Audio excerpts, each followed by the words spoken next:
Run, river, run, run through the hills. Run, river, run to the sea. Run, river, run to your place beneath the sun. Run, river, run over me. Run. Hi, this is Jan Lewis. Welcome to be my guest. Today we have Jasmine Ortiz with us, and she is the founding president, and I'm going to get this right, of the Central Mass chapter of the National Association of Hispanic Real Estate Professionals. And you're based in Worcester. Yes. Welcome. Thank you so much, Jan, for this opportunity. You're welcome. When did you found this? When did you start it? We started last year in terms of the organizing and getting our application in for a chapter from our national headquarters, which are in San Diego, California. And you have branches, right, around the country? Absolutely. We have chapters all over the country and members in 48 states. And in New England, we have our eldest chapter is in Boston. And they're at least, I want to say, 4 or 5 years old. And we're the second youngest. Actually, we're the youngest In chapter. Worcester, is it? In New England. Okay. The other chapter that launched right before we did is the Providence chapter. Oh, they're before Worcester. Yeah. They came before. Okay. Yep. I used to live in Providence. Yeah. Yep. And then we are the newest chapter in the region. So how old is the chapter here in our region? We launched our first event in March. So, okay, that explains how I read about you. It was in the, is this the community ad? Wait a minute, I got it, the Worcester Business Journal. All righty. And there's a big picture, beautiful picture of her right in this. And I said, we've got to get her on. The Hispanic Real Estate Launch Party. And this was held at, where was this? It was a Nuovo restaurant. Right. And it was on March 8th. It was your kickoff event. How many people, are these everyone who showed up, or is it just a part of it? Well, in the picture, they showed all of my board members. Yeah. And also our keynote speaker, which was our national president, our 2018 national president, Miss Sid Lopez. Yeah. And she is Miss Daisy Sid Lopez. And she was there as our keynote. We also had the mayor of Worcester say a few words. We also had Tim Murray from the Worcester Chamber. So we had quite a few dignitaries, and also the president of the Masters Association of Realtors and the executive committees were there. So That's fantastic. Was it Ed Augustus? Was he the one who's the mayor? Who's the mayor? I should know this. it's Joe Petty. Joe Petty. Sorry, Joe. I had it mixed up with Ed Augustus for some reason. You had quite a crowd there. Yes, we had in attendance. We had I believe over 200 people there. That's for a launching party. Mm-hmm. That's amazing. Yeah, and everyone from our industry, from real estate. So business people who are lenders, brokers, realtors, home inspectors, owners of home stagers, anything related to the real estate industry, people that do business within it and around it, financial planners, you name it, insurance agents. They were there. This is fantastic. I was sharing with Jasmine when she got here. I said, we should have something like this that specializes with many different cultures. Absolutely. Why was it started? Was there a need? Did some of our Hispanic friends speak up and say, geez, we're not making it with the regular real estate people? What happened?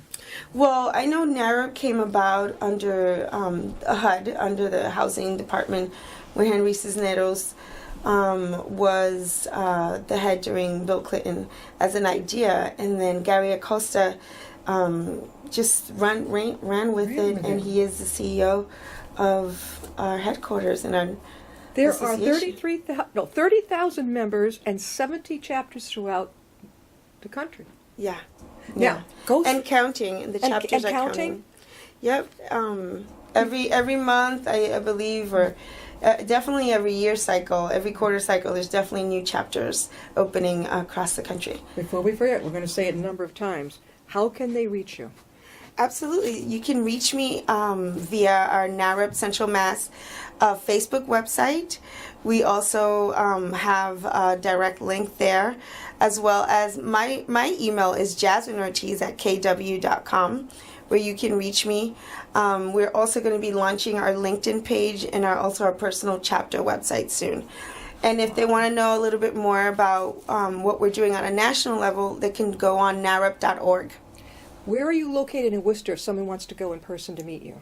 Absolutely. Well, we actually all work out of our business offices, but we do events all across the region. Yeah. For Central Mass, our region encompasses not only Worcester, but Fitchburg, Leominster, Gardner, Sturbridge. We pretty much have members from in the entire Central Mass region. And we also have a board member in Pioneer Valley who works out of Springfield. Oh, I grew up in Wilbraham, so right where I was raised. Have you been to many of the different branches? Absolutely. And, we cooperate a lot amongst our businesses and our members. And we try to, promote, as well as promoting home ownership for our Latino clients and the Latino community. And that's the major goal of NARUP, is to not only help our members with their clients and give them resources and professional development opportunities, but also to building them in networking with others to know what everyone in the community is doing as well. Right, it's like a feeling of belonging. Yeah. And helping to network somebody out there, get out there and connect and get your place, right? Get Absolutely. Your place. Tell us about, she brought a wonderful wonderful signage here. Let's start talking about that. Paul, can you zero in on? Tell us what number one. Sure. So we have what we call the NARUP 10, which is our major 10 tenets for the Hispanic Wealth Project that we sponsor with NARUP. And the first one is have a mature understanding of wealth and prosperity. And pretty much what we want our members to have is a clear idea of where they want to reach in terms of their wealth goals. And what we see as possibilities to build wealth versus expenditures, regular, it's kind of, don't buy the shoes, but buy your buildings. There you go. Number two? Two is be in the top 10% of your profession. We want all our realtors, lenders, brokers, insurance agents to be the top in their business. We want them to own their franchises. We want them to be branch managers. We want them to excel in their businesses. So that's our second goal for our members. What's the hardest part for our Hispanic Latino community? What's the hardest part with them dealing with real estate? What's the hardest thing you think? What I get a lot of feedback from in terms of community people, as well as clients and other realtors and people in the profession, is that communication is key, and also cultural understanding. Do they have to now? Obviously your real estate agents in the organization, they speak fluent Spanish? Actually, not everyone. No. How do they? Well, a lot of us do, but not all our members do it or have to. Yeah. Because we also have monolingual realtors who are American, but they have a diverse clientele and they want those resources. Yeah. And so we provide that for them. I know we at NARUP have a glossary of real estate terms that is useful, that people have as a component. As NARUP members, they have access to that. We have access to workshops, CEU classes, events around different educational components of our NARUP 10. So we try to work a lot, even with our fellow co-brokes that are not fluent in Spanish. Now what did you say now? What do you call it? NARP? What is it you've been abbreviated? NARUP, National Association of Hispanic Real Estate Professionals. Because somebody's going to say, what's NARUP? All right, what's number three? Yeah, so that is NARUP, National Association of Hispanic Real Estate Professionals. So our number three, our NARUP number three, is live below your means and be ready for the next recession. Yeah. So most of us who are members in our industry, people working on commissions and different shifts, and the cycle in our industry especially, it's determined by our economy and where we're going, whether we're experiencing a recession or we're in the middle of a boom. But shifts happen all the time, and a boom's not going to be booming all the time. No. So one of the goals that we have is, again, preparing our members for that. What do you need to do when there's a shift? What are some things that you can prepare your business for that? Sure. Number four? Minimize debt. Debt is the biggest enemy to creating wealth. And then there's what I personally call as good debt versus bad debt. Revolving debt is definitely bad debt. Yeah. Credit cards, things like that. Yeah. But if you own a home, if you have a mortgage, that's actually good. You're building equity. You're building wealth. And we believe that. You believe that's a good one. Number 5? 5 is invest at least 20% of your income in real estate and stocks. Okay, let's say somebody made, I don't know, what's the average show? 55,000 a year, something. What I'm not going to percent. What is 20% of that? What would you want them to invest into their real estate? Good question. I mean, if their income is 55K, let's say, you want to put aside that much at least to plan to do your purchases. Okay. And now a lot of people don't realize that you can purchase a home and real estate with a lot of programs with not that much money down.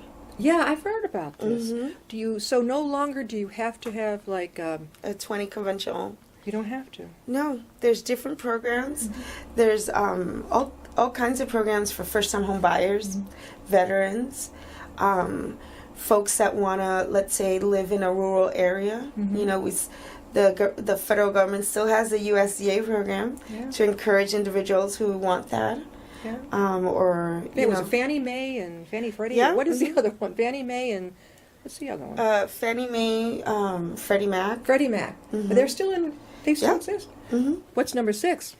6 is know your net worth, including the value of your business, Okay. because you can improve what you don't measure. Do you? Because you can't improve what you don't measure. In other words, you have to hold yourself not only accountable, but your business. Mhm. You know, in terms of your numbers, in terms of your revenue, your profit and loss. Keeping track of that, actually being a full licensed business professional. You know, have a business plan. Plan out what you would like to do a year from now, 5 years from Hard now. to think about it, isn't it? It When I was a is. kid, like, oh, where do you want to be? You know, you're in high school. What do you want to do in 10 years? I have no idea. Right. I think a lot of us, and even after we got out of college, I didn't have. So we just tried different things. And 7? 7 is be politically savvy, because public policy does matter. Yeah. Especially in real estate. Public policy affects real estate extremely directly. Yeah. Because, you know, if let's say there's a policy or a bill on the floor that could affect affordable housing, that affects our clients directly. Oh God, I think it's going to affect. I don't You know, understand as an why example. why isn't there more? Right. And people say, so- well, what's affordable? I'm like, you want me to tell you? It's not going to be Right. $1,000 or $2,200 a month. Right, right. And there's also policies that are even related to our industry, like environmental policies. Yeah. You know, so if let's say you want to buy a home or properties, maybe in an area that you don't know if the soil could be contaminated, Yeah. or if they're able to do solar. And let's say you have a client that wants those things, that want an environmentally friendly home. So all of these things can intertwine, Yeah. and they're very much so related to public policy. And the policies on the local level are very, very important. A lot of people only think of policy at a national level, but you know, your town planner should be an ally for us. Yeah. You know, your city council, you know, they're the ones that put the codes in. They're the ones that say this particular street can have commercial versus this one. Sure. You know, and that can affect how many businesses can contribute in your community, Sure. how many schools are built. It's like gatekeepers, you know. Absolutely. What's number 8?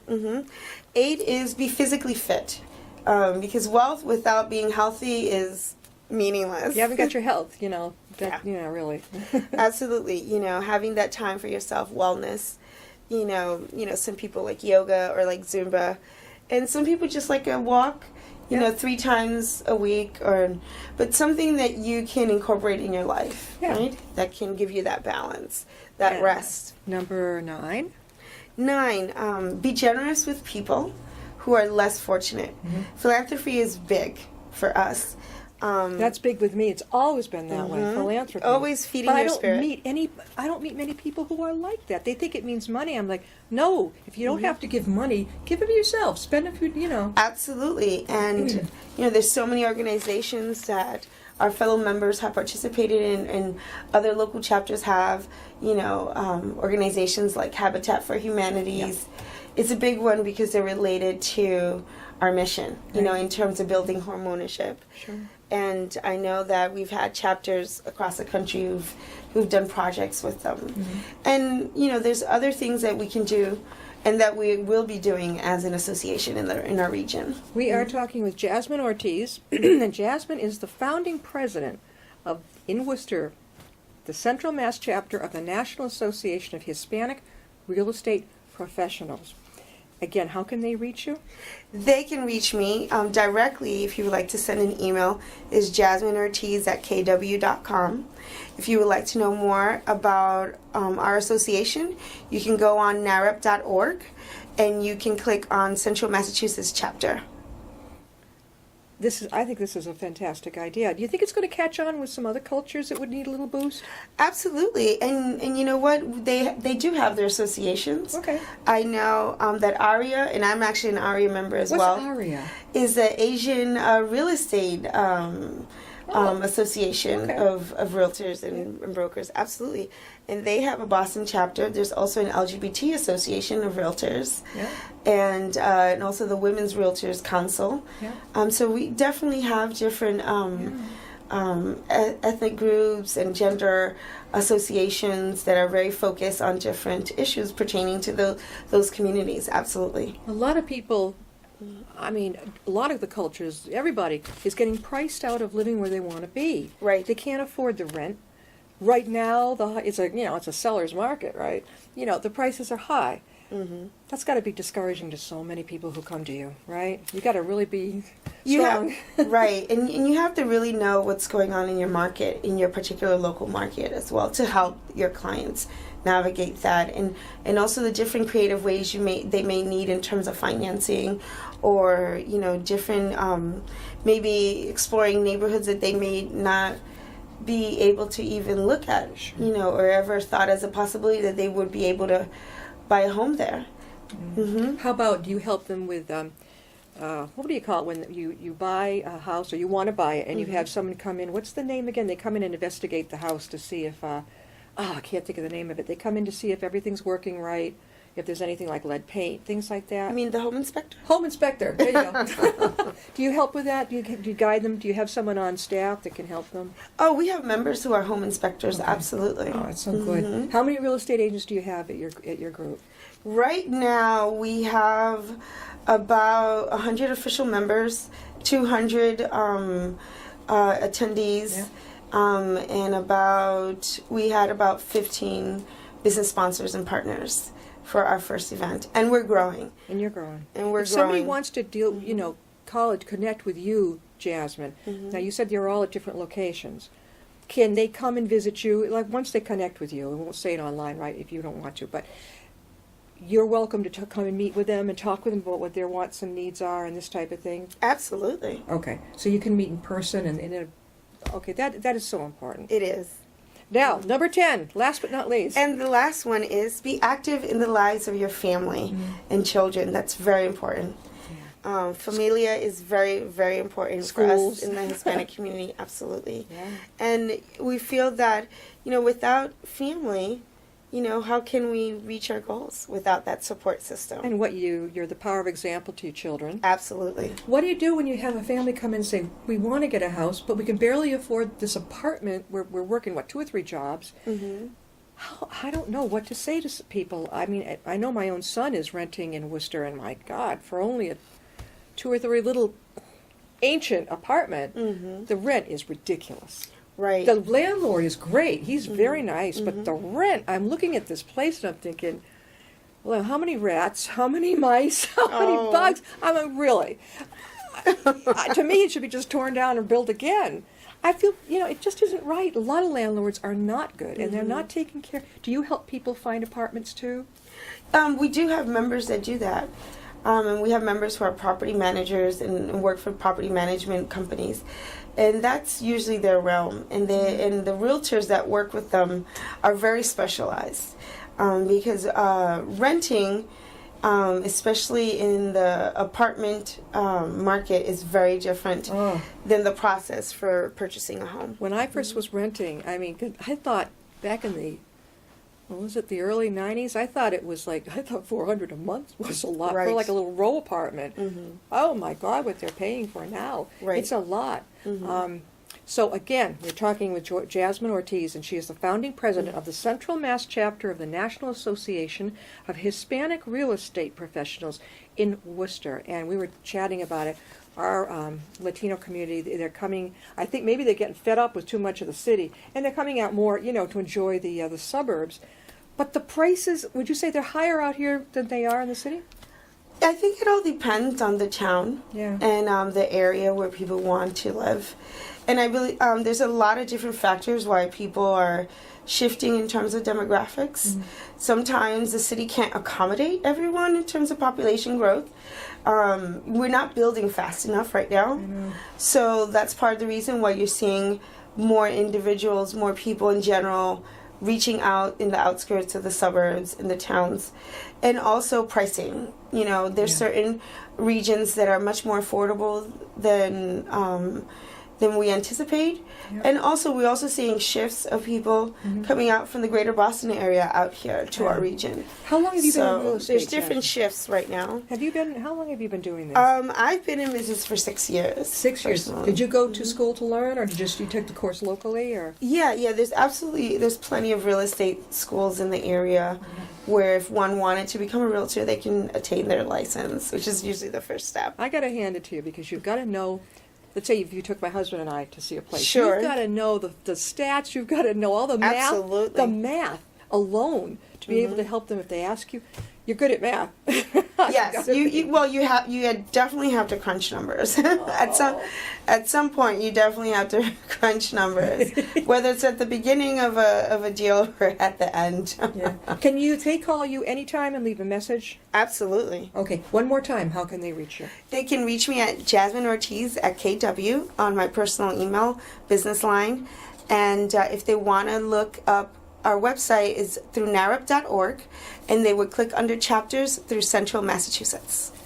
Thank you so much for being with us. I didn't know this existed, and when I read about it in the Worcester Business Journal, I said, yes, this is great. People are sitting up taking notice. Not everybody feels comfortable in the general type of thing, and it's like, we understand where you're coming from, this type of thing. I think it's awesome. It's great. It's great.